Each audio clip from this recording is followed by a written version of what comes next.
reconocernos que estamos aquí, ¿verdad? Pues adelante, ¿verdad? Y si hay personas blancas aquí adelante que quieran ceder su espacio, ¿verdad? O que deberían ceder su espacio, por favor, vamos a hacer esas movidas.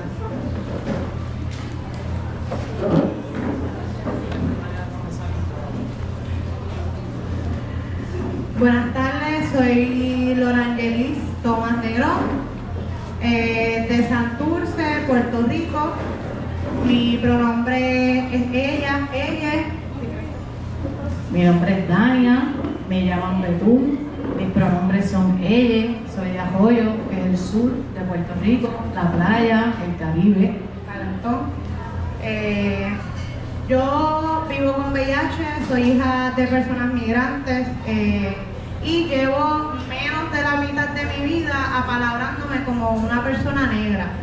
¿Verdad? Y comparto esto porque como personas negras no siempre tenemos el poder de nombrarnos, de apalabrarnos y visibilizarnos de esa forma, mirarnos a la cara, reconocernos, sabernos, inspirarnos, acompañarnos a construir poder y hacer nuestros espacios es súper valioso para mí y es lo que en estos momentos alimenta mucho del trabajo que estoy haciendo.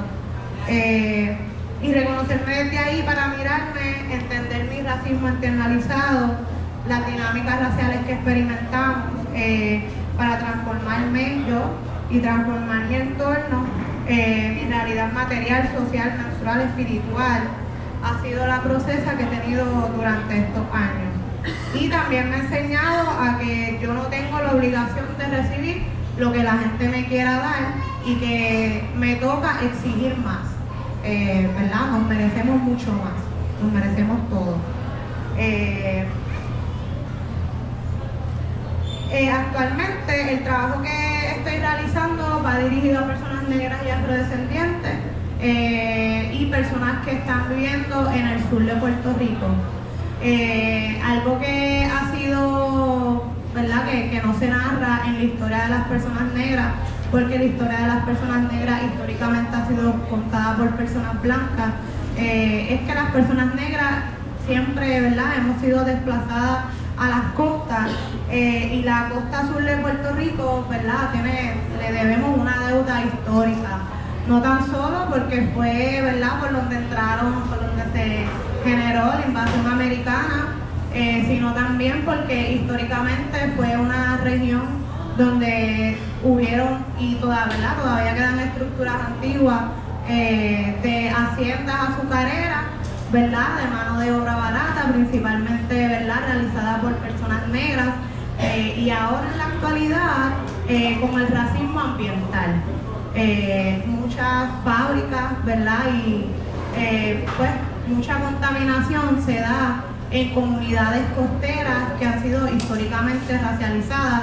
Y esto ha generado que muchas personas menstruantes en el sur de Puerto Rico tengan diversas enfermedades uterinas. Así que mi trabajo ahora mismo lo estoy dirigiendo hacia ahí. También, como continuando con la conversación que comenzamos ayer, cuando hablamos del cambio climático, ¿verdad?, las personas menstruantes negras que estamos en las costas, ¿verdad?, y en otras regiones, usualmente somos las más afectadas, ¿verdad? Y es que como personas negras tenemos que hacer nuestros espacios, construir nuestras casas con lo que tenemos, con nuestras comunidades, y muchas veces esas condiciones no son las mejores condiciones o condiciones que nos permiten aguantar, ¿verdad?, los embates del cambio climático. Para mí, estar en el encuentro pasado, ¿verdad?, que fue en México, habíamos 2 personas negras solamente, ¿verdad? Entonces llegar acá a Brasil, ¿verdad?, después de una conversación con la compañera que nos dejó saber que en Puerto Rico más de la mitad de en Puerto Rico, no, en Brasil, más de la mitad de las personas son personas negras, y de momento ver entonces quiénes son las personas que estamos aquí, también habla, ¿verdad?, de cuáles son las conversaciones que se están teniendo en las comunidades, cuál es el trabajo que se está visibilizando, cuáles son las personas con las que estamos colaborando y creando redes, ¿verdad? Y cuáles son estas dinámicas de trabajo que estamos construyendo pues entre personas que hacemos trabajo menstrual, sobre todo, ¿verdad?, personas negras. Algo que quería, ¿verdad?, mencionar, que para mí es importante como persona viviendo con VIH, ¿verdad?, sobre la medicalización. Yo he estado medicalizada desde mis 3 años, ¿no? Así que para mí, menstruar con dignidad no implica o no la medicalización, sino que para mí lo que implica es poder decidir, ¿verdad? Y que mi menstruación sea como yo decido, ¿verdad? O como es accesible para mí. Yo como persona viviendo con VIH, el acceso que tengo a manejar mi menstruación es completamente clínica, ¿verdad? Acceder a algo distinto para mí sería un privilegio, ¿no? Que no siempre está disponible, también porque muchas veces se piensa que las personas negras aguantamos más dolor, ¿verdad? Y que, ¿verdad?, como que nos dejan ahí esperando, o se nos ignora, o no se nos toma en serio, o pues se pretende que sigamos aguantando los dolores, el maltrato muchas veces, la violencia obstétrica, que en Puerto Rico es uno de los lugares en el mundo donde más cesáreas se hacen en el mundo. En Puerto Rico la mayoría de las personas que paren se les pone una fecha, y este es el día que tú vas a parir y llega aquí y ya, esa es la ley. Así que el poder decidir como personas negras, como personas racializadas, sobre nuestra menstruación, sobre cómo lo queremos manejar, para mí ha sido, ¿verdad?, lo más revolucionario, y eso puede ser medicación, no medicación, plantas, hierbas, ¿verdad? También porque muchas veces cuando pensamos en todas las alternativas de cuidado, muchas veces estas alternativas son alternativas ancestrales, ¿verdad?, que vienen desde nuestras comunidades indígenas, desde nuestras comunidades afrodescendientes, y pues vemos el blanqueamiento de muchos de todo esto, ¿verdad?, de toda la botánica y la herbología, ¿verdad?, y cómo de momento todas estas cosas que eran completamente normales para las personas negras, personas indígenas, de momento ahora, ¿verdad?, es toda una práctica super New Age, holística, psicosocial, ¿verdad?, y todo el lenguaje que le podamos agregar. También, cuando pienso mucho en el trabajo que hacemos, es imposible, ¿verdad?, para mí hablar de la decolonialidad sin hablar de raza, sin hablar de género, sin mencionar que género pues, es un constructo completamente social, ¿verdad? Y a qué respondemos, ¿verdad?, al final del día con nuestro trabajo, nuestras denuncias, nuestros mensajes, ¿verdad?, y todo lo que hacemos. Sobre todo porque somos mayormente las personas negras, personas racializadas, quienes experimentamos la colonización, ¿verdad?, y todas estas prácticas blancas y heteronormativas. Así que una de las reflexiones que, tratando de escribir, que no leí nada de lo que escribí prácticamente, ¿verdad?, es reconocer que todo eso de lo que hablan lo acuerpamos históricamente nosotros, ¿verdad? Así que también cuando hacemos nuestro trabajo, reconocer qué cosas yo quiero asumir como persona negra, ¿no? A mí no me toca necesariamente educar a la gente sobre el racismo menstrual, sobre el racismo ambiental, ¿verdad? Porque eso es lo que vivo día a día. Hay personas que lo asumen, pues chévere, qué bien, pero no es nuestra obligación, no es nuestro deber necesariamente asumir la educación en estos temas, ¿verdad?, para otras personas que están haciendo este tipo de trabajo. Y por el momento lo dejo ahí, si hay más tiempito puedo retomar.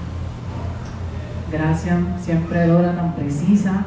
Antes de empezar, quería decir que si alguna persona negra quiere comentar, hacer alguna pregunta, que este micrófono es nuestro, así que siéntase en la confianza de interrumpir, de no interrumpir, de simplemente hacerse sentir. Gracias a las compañeras por moverse para el frente.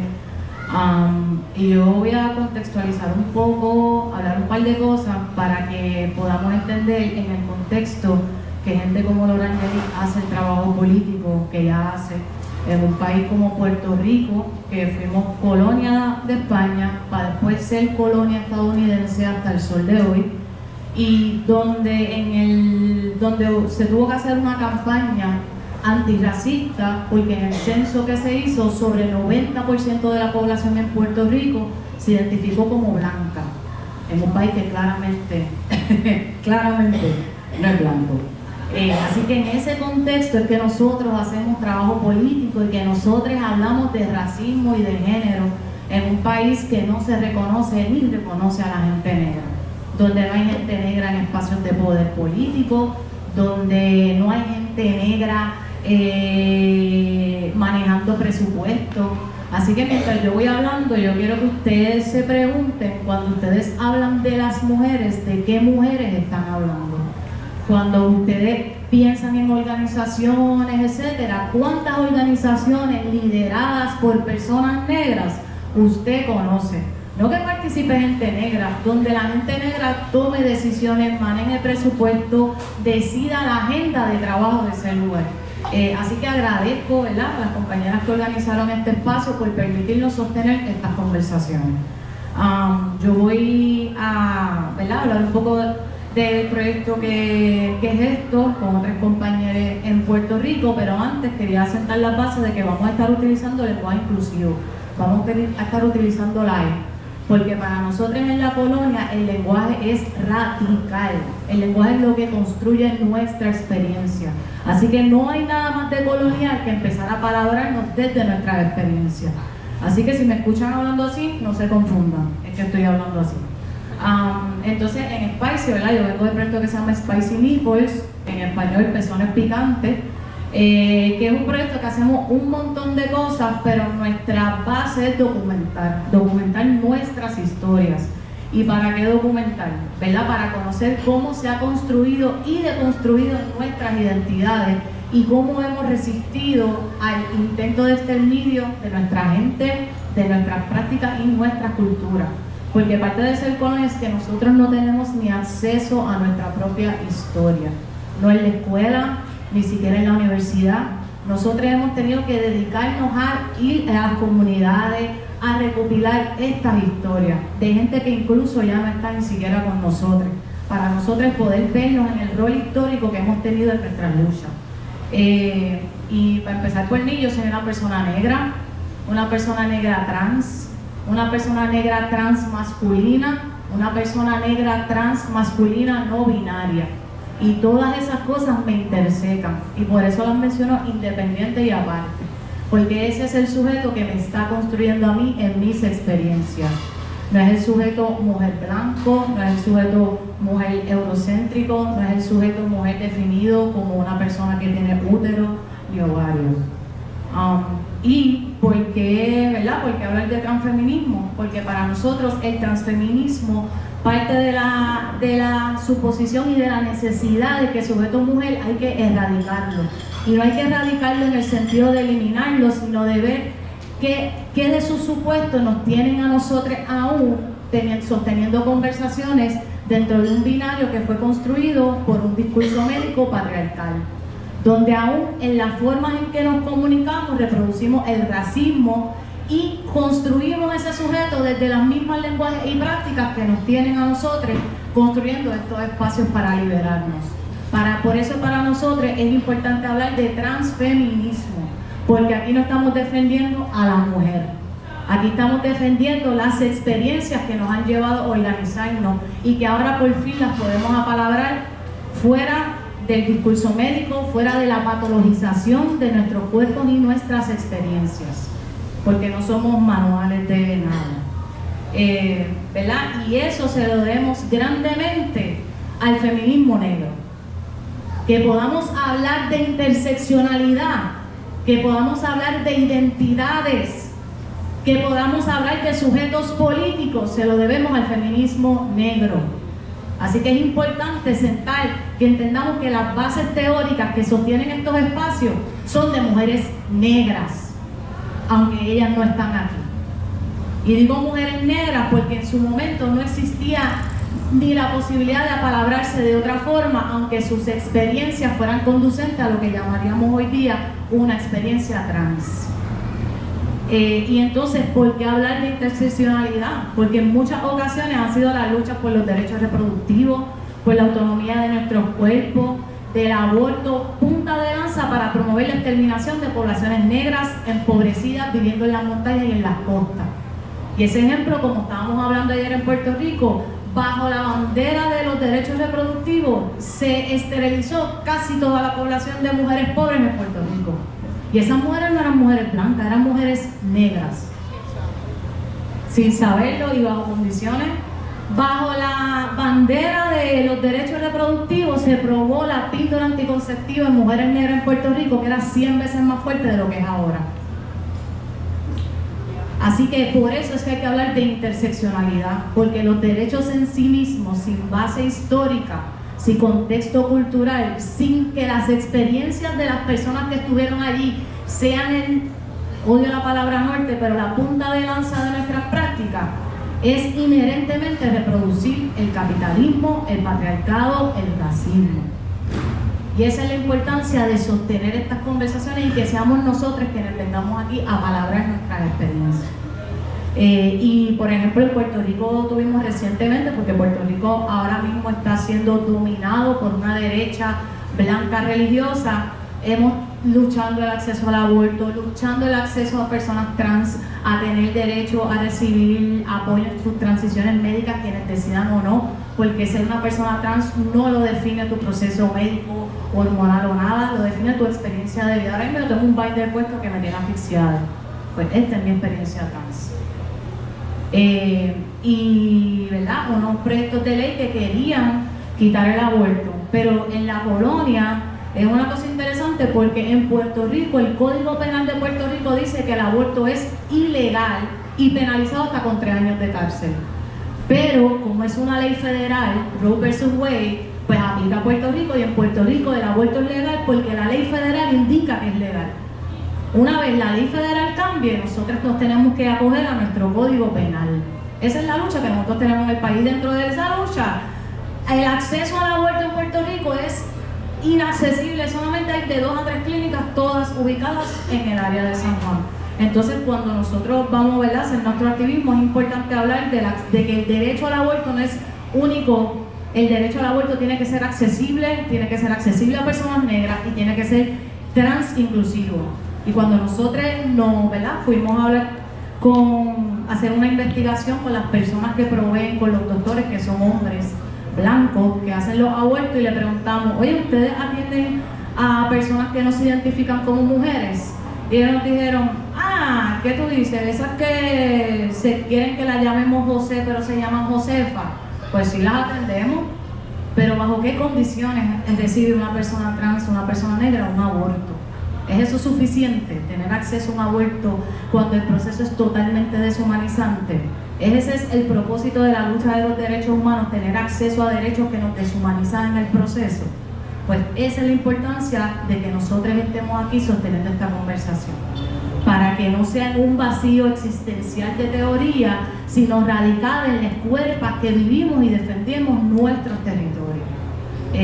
Así que con eso quería concluir un poco esa parte para conectarla con, ¿verdad?, porque uno de los proyectos que tiene Lorangeli, que es la exhibición de Cíclica, que la pudimos ver en el 5º piso, y ella dedicó la edición anterior, ¿la otra anterior? No, la anterior, que fue para cuerpos donde se incluyeron a personas trans no binarias como cuerpos entrantes en esa exhibición. Y esa es la primera vez que nosotros tuvimos casi un grupo focal de apoyo, de conversar como personas trans nuestras experiencias. Te podría decir que si éramos 5 personas, para hacer un redondeo que éramos más, de esas 5, 3 habíamos sido sobrevivientes de endometriosis. 3 habíamos tenido intervenciones quirúrgicas en nuestros cuerpos a causa de la endometriosis. 3 habíamos sido medicadas con medicamentos como Lupron que inducen una menopausia en nuestros cuerpos. Y esa fue la primera vez que nosotros pudimos conocer y apalabrar nuestras experiencias y sacar la vergüenza de nuestros procesos. Porque eso es lo que hace mucho a veces el feminismo blanco, que sintamos vergüenza de nuestros cuerpos y nuestras experiencias. Y no conforme con eso, un segundo dato que para mí fue bello y importante, gracias a la educación menstrual, gracias a que Lora conversó sobre las copas menstruales, etc., descubrimos que procesos como las copas menstruales ayudan a bregar con la disforia de género. Porque ya tú no te tienes que poner una toalla sanitaria, ya tú no te tienes que meter un tampón allá adentro, ya tú puedes tomar control de tu menstruación, incluso en un cuerpo no binario. Y esas son herramientas de poder que necesitan nuestras comunidades para empezar a organizarse y a palabrar ellos mismos sus necesidades y cuáles son las políticas que mejor atienden sus cuerpos y su experiencia. Así que gracias. Y eso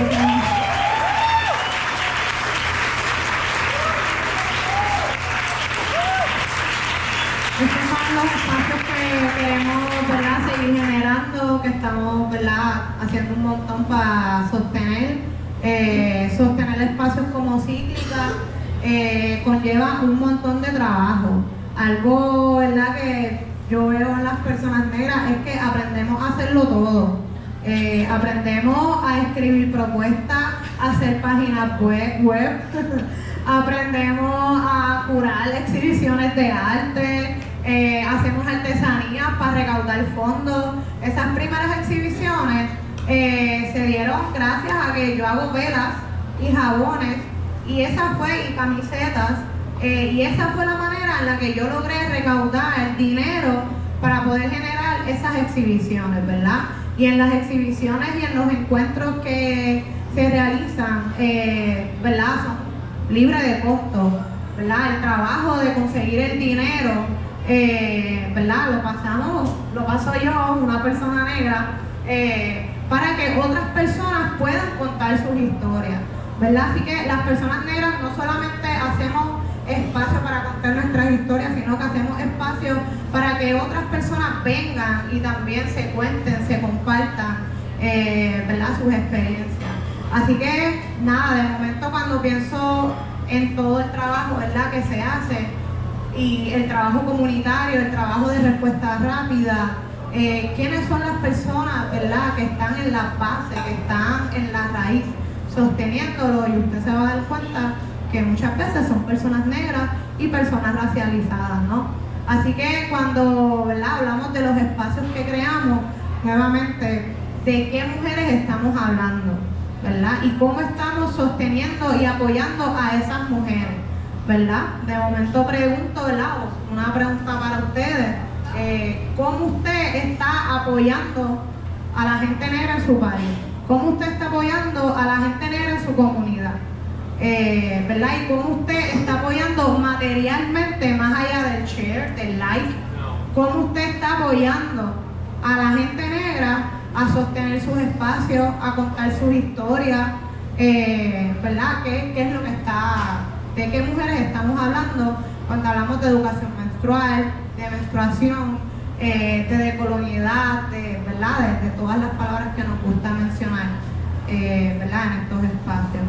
Así que no, si tú quieres. No, yo si alguna persona negra quiere decir algo, comentar algo, añadir algo. Gracias. Obrigada. Olá. Vocês estarem falando aqui no Brasil, repito, é extremamente importante, porque esse é um país cuja maioria é de população originária e é de população afrodescendente. Então, quando vocês, pessoas brancas, estiverem em um evento cuja maioria não está representando a população originária daqui e a população afrodescendente, se preocupem.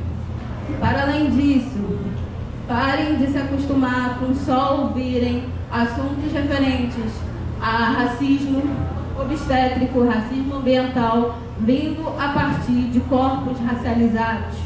Isso é uma pauta nossa, é uma pauta coletiva, é uma pauta global.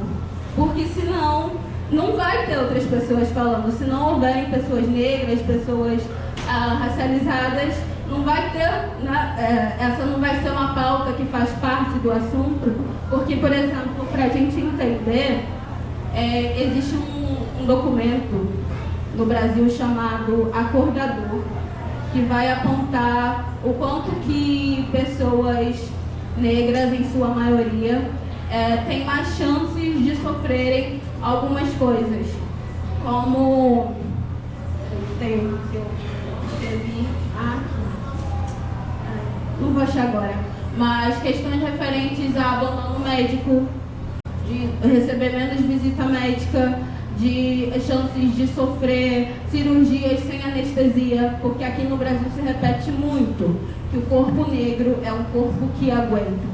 Então, se a gente está faltando saúde, nitidamente nas entrelinhas a gente precisa se preocupar com o corpo de quem sustentou isso que a gente chama de medicina e isso que a gente chama de ginecologia, porque tudo, absolutamente tudo, foi testado no corpo de pessoas negras.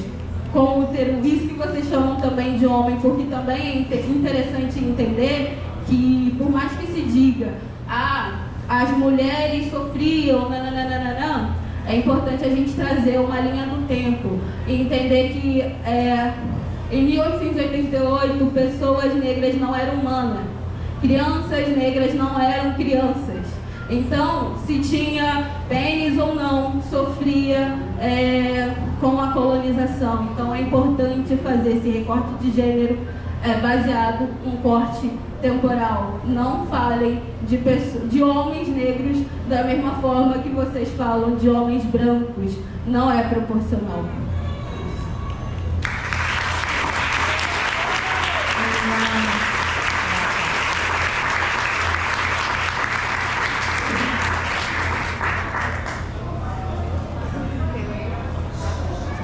Gracias por tu comentario. Nada, yo espero que, ¿verdad?, que este espacio, esta conversación sea, ¿verdad?, una semilla desde la cual se pueda seguir generando más espacios para hablar de la menstruación en personas negras, que más personas negras nos podamos encontrar, que nos podamos conocer, compartir nuestras historias, ¿verdad? Y si hay que hacer algo para nosotros, lo hacemos. Así que gracias. Y nada, gracias, ¿verdad?, por escucharnos. La exhibición va a estar hasta mañana puesta en el 6º piso. En Puerto Rico vamos a tener un encuentro en octubre, ¿verdad? Quien pueda llegarle, están invitadas. También va a haber un encuentro residencial, ¿verdad?, después del encuentro en la Universidad de Puerto Rico en Río Piedra. Así que están invitadas a participar, quienes quieran, ¿verdad?, llegarle o conectar de alguna forma. Estamos aquí, se pueden comunicar conmigo, con Diana, también está Tania, nada, y seguimos. Y estamos aquí documentando, porque si no nos documentamos nosotros, otras personas van a seguir contando nuestras historias. Así que gracias.